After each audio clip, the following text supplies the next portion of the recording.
My phone exploded into life, vibrating against the nightstand with the fury of a trapped animal. 29 missed calls. One unknown number.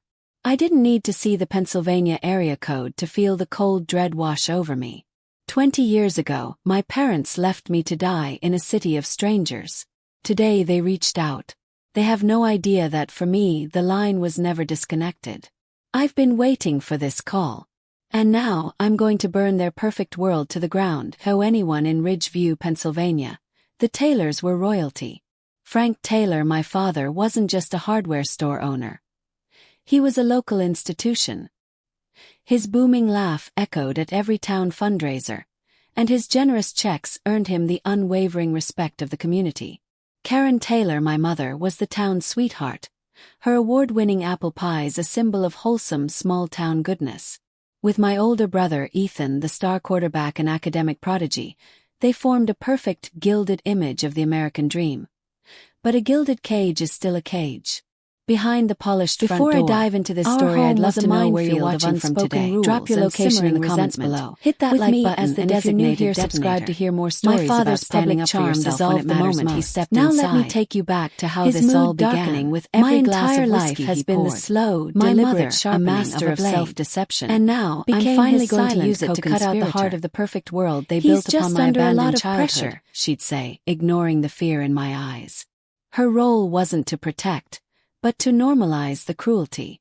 Their parenting was a twisted experiment they called tough love, a series of escalating lessons designed to forge me into something I could never be, a person as unfeeling as they were. At 7, I was abandoned in a grocery store for asking for a candy bar. At 9, my pet hamster ran away after I failed a spelling test. I found its empty cage placed neatly on my pillow. My 11th birthday was a masterstroke of their particular brand of cruelty. A promised party with friends was abruptly cancelled for a surprise trip to an amusement park. There, they handed me a $20 bill and left me at the entrance. "Have fun," my father had said with a chillingly blank smile. "We'll be back at 5. They returned at 7 to find me huddled on a bench, paralyzed by fear. Their only comment was to call me ungrateful when I cried. Ethan, of course, was the sun around which their world revolved. His achievements were celebrated, his mistakes excused. He was the justification for their existence, while I was the constant, nagging reminder of their own perceived inadequacies. If dinner was cold, I had distracted Mom. If Dad's business had a bad week, I had been too demanding of his time. I was the scapegoat, the emotional dumping ground for two deeply unhappy people. My only escape was art.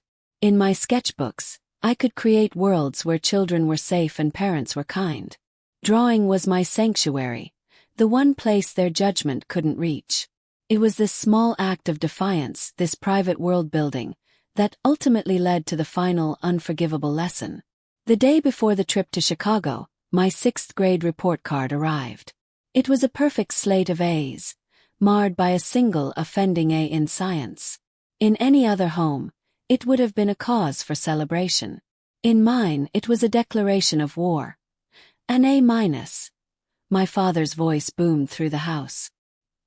He held the report card between his thumb and forefinger as if it were contaminated. "What is this, Jennifer? Are you lazy? Ethan never got an A-." His face was florid, the smell of whiskey sharp in the air. "I tried my best," I whispered, my words swallowed by the suffocating tension in the room. "Your best isn't good enough," my mother chimed in, her voice a whipcrack of disappointment. "We are not raising a mediocre child. We are not raising someone who settles." That night, their voices from the kitchen were low and venomous. "She's too soft, Frank. Too sensitive. She needs a real lesson," he replied, his voice thick with malice. "Something she won't forget. Something that will either break her or make her." "Then let's break her," I heard my mother say, and the casual cruelty of it stole the air from my lungs. The next morning, they announced a surprise trip to Chicago. "Just the 3 of us," my mother chirped, her smile a terrifying mask of maternal affection. A part of me, the foolish, hopeful child that still lived within, dared to think it might be an apology. It was, in fact, the execution of their plan. The 3-hour drive was a symphony of psychological warfare. Dad's forced cheerfulness was more unsettling than his usual rage. Mom, in the passenger seat, played a game of Trivial Pursuit. Her questions designed to trip me up, each wrong answer met with a sigh of theatrical disappointment. As the Chicago skyline clawed at the horizon, she turned to me, her eyes gleaming with a predatory light. "So, Jennifer, you think you're book smart? Let's see how street smart you are." Union Station was a roaring beast of sound and movement. The sheer scale of the place was designed to make a person feel small and insignificant. It was the perfect stage for their final act.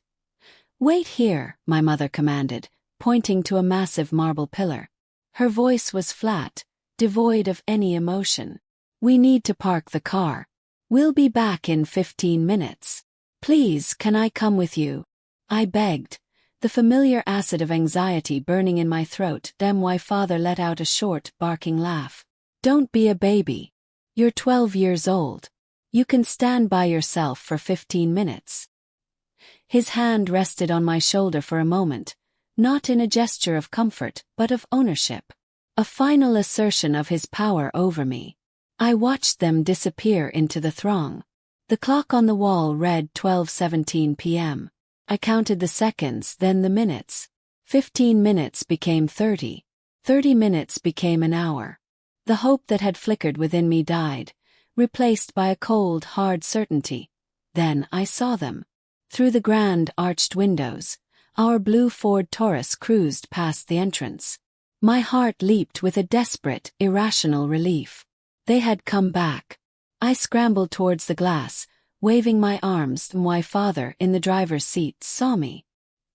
He grinned, a wide, predatory grin, and gave me a slow, deliberate wave. It was not a wave of recognition. It was a wave of dismissal. My mother rolled down her window, her face a mask of triumphant glee, and shouted the words that would be seared into my. "Let's see how you find your way home." Their laughter, sharp and brittle, echoed as the car accelerated and vanished into the city traffic. I stood frozen, the world dissolving into a meaningless swirl of light and sound. They had done it. They had actually done it. The hours that followed were a descent into a specific kind of hell reserved for abandoned children. The vastness of the station became a terrifying labyrinth. I was a ghost, invisible to the thousands of people rushing past. I had no phone, no money, and a paralyzing fear of authority figures, thanks to my parents' constant warnings about what police did to disobedient children. Finally, a station employee named Janet, a woman with kind eyes and silver-streaked hair, saw through my terror. She knelt beside me and, with a gentle persistence, coaxed the story out of me. The shift in her expression from concern to horrified anger was the first validation I had ever received. It was the first time an adult had looked at my pain and confirmed that it was real. When they finally reached my parents by phone late that night, the response was one of pure, unadulterated arrogance. It was a lesson, they insisted. A problem-solving exercise. They had planned to call eventually. Their lies were as breathtaking as their cruelty. The formal meeting a few days later, flanked by their lawyer, they spun a tale of concerned parents trying to foster resilience. They accused me of exaggerating, of being overly dramatic. They were not sorry. They were inconvenienced. When the social worker finally asked me if I wanted to go home with them, a voice I didn't recognize as my own, clear and cold, spoke up. "No," I said. "I don't want to go back." The look of stunned disbelief on their faces was the first taste of power I had ever known. The court proceedings were swift. Faced with the choice of intensive, multi-year therapy and state supervision, or surrendering their parental rights, they chose the easier path. They chose to let me go. "If the state thinks it can do better, let it try," my father announced to the judge, a final, self-serving abdication of responsibility. Just like that, I ceased to be their daughter. And just like that, I was saved. I was placed in the care of Thomas and Sarah Miller. He was a high school art teacher. She was a pediatric nurse. They were quiet, gentle people whose kindness was a foreign language I had to slowly learn to speak. There were no grand pronouncements, no dramatic gestures. There was just the steady, unwavering presence of two people who believed a child deserved to feel safe. When I spilled a glass of milk, I flinched, bracing for the inevitable explosion. Instead, Thomas simply handed me a towel. "No worries," he said. "Accidents happen." Those 3 words were a revolution. They nurtured the one part of me that my parents hadn't managed to kill: my art. Thomas saw the stories I was trying to tell in my dark, fragmented sketches. He didn't push or pry. He just left new pencils and clean paper on my desk. He gave me the tools to rebuild my world. They adopted me when I was 13. We legally changed my name to Megan Miller when I was 15. Jennifer Taylor, the scapegoat, the failure, the abandoned child, was dead. I was someone new. I was their daughter. The years that followed were a testament to their love. I excelled in school, poured my soul into my art, and was accepted into the School of the Art Institute of Chicago. I built a life, a career, a marriage to a good man named Brian. I founded my own graphic design firm. I was happy. But the past is never truly dead. Just waits. And this morning it came calling. Ethan's voice on the voicemail was a ghost from another life. "Dad had a heart attack. It was bad." After the initial wave of panic, a cold, crystalline calm settled over me. This was it. The moment I had been preparing for, consciously and subconsciously, for 2 decades. This was the opening. I made one call. "Thomas," I said when he answered. "I know," he replied, his voice a quiet rumble of readiness. "I saw his name on the hospital admission list online an hour ago. The plan is in motion. For the last 15 years, I have not only been building a life. I have been building a weapon. My graphic design firm, Miller Creative, gave me the skills and the resources. But Thomas, my gentle art teacher father, provided the key. He knew my history, not just the emotional scars but the practical details. He knew the name of my birth father's biggest supplier, a man named George Popov, who ran a small, family-owned lumber company. Years ago, Thomas had discovered, through quiet, patient research, that Frank Taylor had systematically driven Popov out of business through a series of predatory and legally ambiguous maneuvers, all while publicly posturing as his friend and partner. Frank had built his hardware empire on the ashes of other people's dreams. This became the core of our plan. A plan for justice that was as intricate and detailed as one of my design projects. A few years after his retirement, Thomas made a decision that was the ultimate act of paternal love, a living sacrifice. He took a second mortgage on the house I grew up in, the house that had been my sanctuary, and liquidated a substantial portion of his retirement savings. The financial risk was enormous. It was a gamble that could have left him and Sarah destitute in their old age. He used the money not to attack, but to acquire. He found George Popov, a broken man running a small framing shop in another state. He listened to Popov's story, a story of betrayal that mirrored my own. And then he made him an offer. He proposed to buy the now worthless business debt that Frank Taylor still technically owed Popov's defunct company. It was a pittance to Popov, but to us it was everything. He also paid for Popov's sworn testimony, a detailed account of Frank's financial treachery, all documented by a lawyer. Thomas, my kind, unassuming father, had transformed himself into a silent predator. He became a majority shareholder in my birth father's downfall, holding the legal instrument that, when triggered, would unravel Frank Taylor's entire financial existence. He sacrificed his own security for my justice. My role was different. I was the architect of the delivery system. I spent years tracking Frank and Karen's public life, their charitable donations, their social engagements. I knew their friends, their routines, their vanities. I learned that 2 years ago they had established the Taylor Family Foundation, a tax shelter disguised as a charitable organization, funneling money from the business to fund their lavish lifestyle while projecting an image of selfless philanthropy. The final piece of the puzzle came from the one person I never thought I would trust, my brother Ethan. After the initial call about my father's heart attack, I had agreed to meet him. It was a tense, awkward reunion, 20 years of silence stretching between us. He was a middle-aged accountant now, With thinning hair and the weary eyes of a man who had spent his life making compromises, he was guilty. I could see it in the way he wouldn't meet my gaze. He had been the golden child, the one who stood by and watched as I was systematically dismantled. He had chosen silence. He had chosen safety. "Why did you call me, Ethan?" I asked him, my voice flat. "He's my father," he said weakly. "He was my father too," I countered. "And you let him do it. You watched." The guilt finally broke him. He confessed that he had known about their financial dealings, that he had even helped them set up the foundation, burying his conscience under a mountain of spreadsheets and legal jargon. "I need something from you," I told him, my voice cold. "Not forgiveness. Information. I need the unredacted list of every donor and every disbursement from the Taylor Family Foundation for the last 2 years." He looked horrified. "Megan, I can't. That's confidential. I could lose my license." "You lost your sister 20 years ago," I said, standing to leave. "What's a license compared to that?" 3 days later, a password-protected file appeared in my inbox. Ethan had made his choice. He had finally, after 2 decades, chosen me. The file was the key.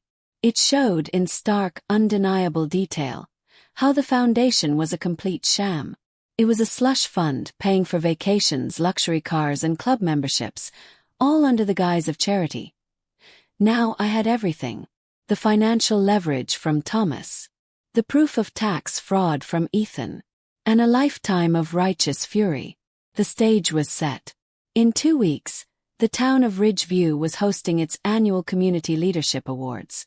The guests of honor, the recipients of the Lifetime Achievement Award for Philanthropy and Business, were none other than Frank and Karen Taylor. It was too perfect.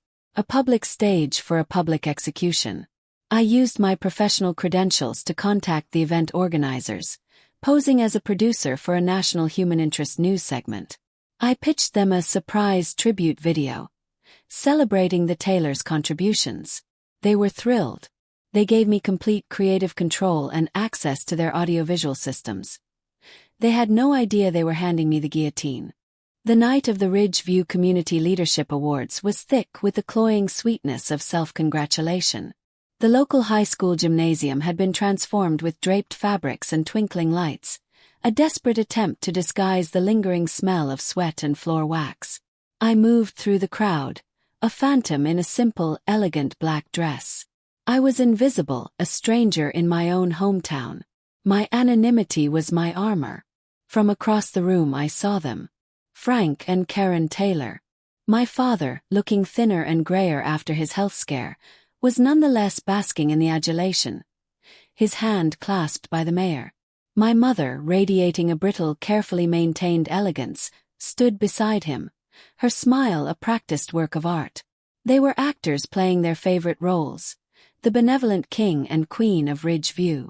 I found my own adoptive parents, Thomas and Sarah, seated at a small table near the back. Thomas, in a simple dark suit, looked as out of place as I felt. He met my eyes and gave a subtle, almost imperceptible nod. His presence was a silent promise. "I am with you." Sarah reached out and squeezed my hand, her touch a lifeline back to the world of genuine love and sanity. The first hour was a torturous procession of civic backpatting. Speeches were given. Plaques were awarded. Finally, the main event arrived. The mayor, a man with more hair than sense, stepped up to the podium. "And now," he boomed, his voice echoing slightly, "the moment we've all been waiting for. To honor 2 people who represent the very soul of our community. Please join me in celebrating this year's Lifetime Achievement Award recipients, Frank and Karen Taylor." The applause was thunderous.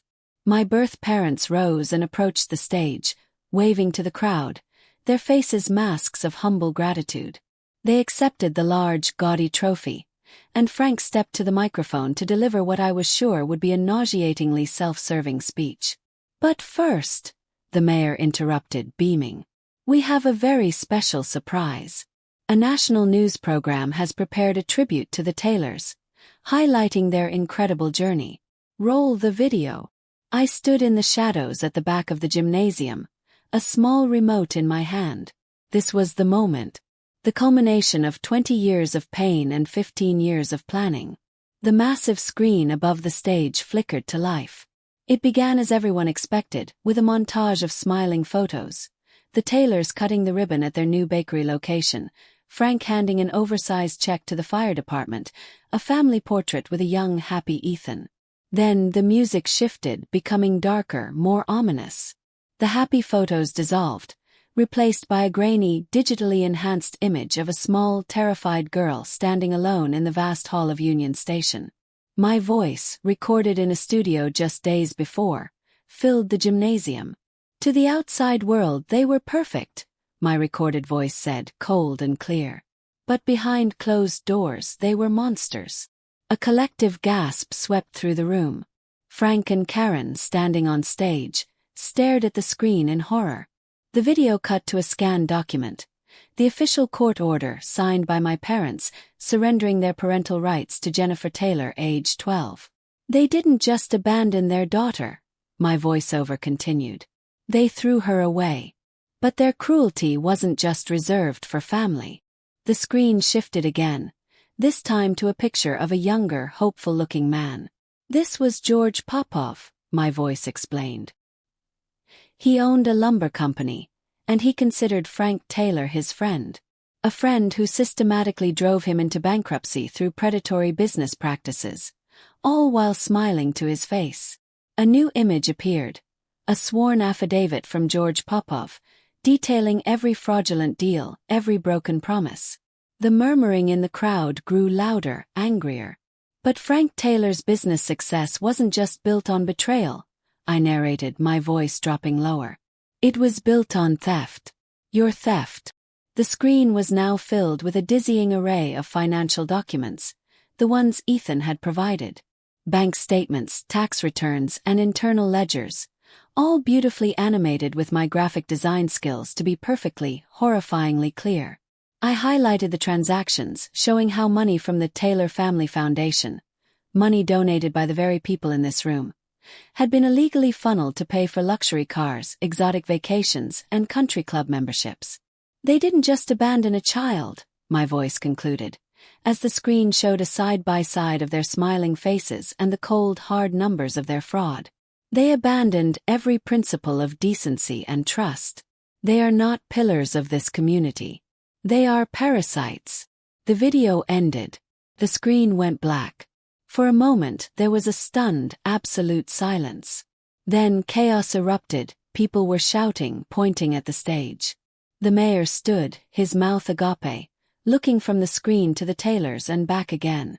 Frank, his face a deathly shade of gray, stumbled back, clutching his chest. Karen let out a shriek, a sound of pure, animal despair. I didn't stay to watch the full implosion. I turned and walked, unseen, out of the gymnasium and into the cool night air. The sounds of sirens grew in the distance. I had made an anonymous call to the State Police Financial Crimes Unit an hour before the event, providing them with a digital copy of everything. Thomas and Sarah were waiting for me at the car. As I slid into the back seat, I felt a weight I had been carrying for 2 decades simply lift and dissipate into the night. On the long drive back to Chicago, Sarah slept in the passenger seat. Thomas and I sat in a comfortable silence. Was it worth it? I finally asked, looking at the man who had mortgaged his home and sacrificed his financial security for me. He glanced at me in the rearview mirror, his eyes crinkling at the corners. "Megan," he said, his voice thick with an emotion he rarely showed. "When Sarah and I first met you, you were a ghost. A little girl who was afraid to make a sound. Tonight I saw you take back your voice. I saw you become the hero of your own story. You asked me if it was worth it. It was the best damn investment I ever made." The next day the news was everywhere. Frank and Karen Taylor were arrested. Their assets were frozen. The foundation was under federal investigation. Their friends and neighbors, the people who had adored them for decades, had turned on them with a righteous fury. They had lost everything. Their business, their reputation, their freedom. I sat in my sun-drenched studio in Chicago, a mug of coffee in my hand, reading the headlines. My dog, Scout, rested his head on my lap. My phone rang. It was my brother Ethan. They deserved it, he said, his voice heavy. I just wanted you to know. I'm glad you did it. What will you do now? Yes. I'll cooperate with the investigation, he said. And I'll try to be a better father to my own kids than ours was to us. Maybe that's a start. It was. I hung up the phone and looked around at the life I had built. A life of color, of purpose, of love. A life forged not in the absence of trauma, but in defiance of it. I had faced the monsters of my past, not with forgiveness, but with a cold, clear, and unyielding justice. The scared little girl in Union Station had finally found her way home. Not to a house in Pennsylvania, but to herself. And she was strong. She was whole. She was free.